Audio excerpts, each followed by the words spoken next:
What is medicine for? What has God given us to know about the nature of our bodies? What can we learn from others within our own religious traditions and communities? And what can we learn from folks who are from different traditions and communities? And what place does modern medicine have in those practices? These are questions that can't be fully settled. They have to be embraced and engaged again and again. One of the things I really wanted to bring to this conference was just an emphasis on relationships and on meeting people, and the opportunity as an attendee to not only listen but to engage. One of the first things we wanted to do was to try to create a forum where people who have this interest could come together in ways that other kinds of medical conferences really wouldn't allow. We had a grant from the Templeton Foundation to put on a conference regarding the intersection of religion and medicine. And we started that conference downtown Chicago in 2012, and it's been slowly and steadily growing ever since.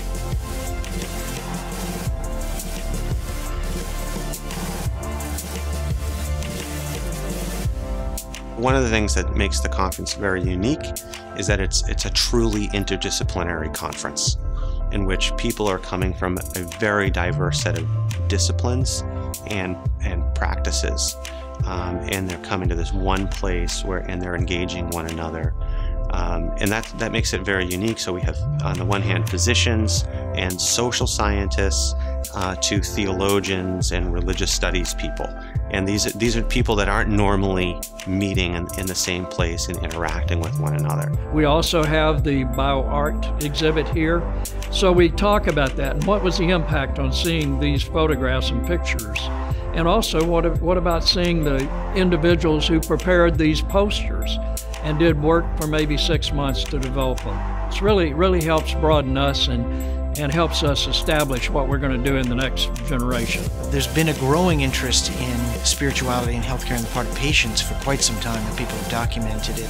What's also happening now that we're latching onto is the growing interest among clinicians, among physicians, nurses, in addressing the spiritual needs of patients and also attending to their own spiritual needs as healthcare professionals. Over the years, it's been very satisfying to meet the amazing people that we meet at this conference. Colleagues from a lot of different disciplines, a lot of different spaces within American medicine come together because they share an interest in those really central human questions. Who are we, and how do we make use of medicine in a way that's fitting for the kinds of creatures we are?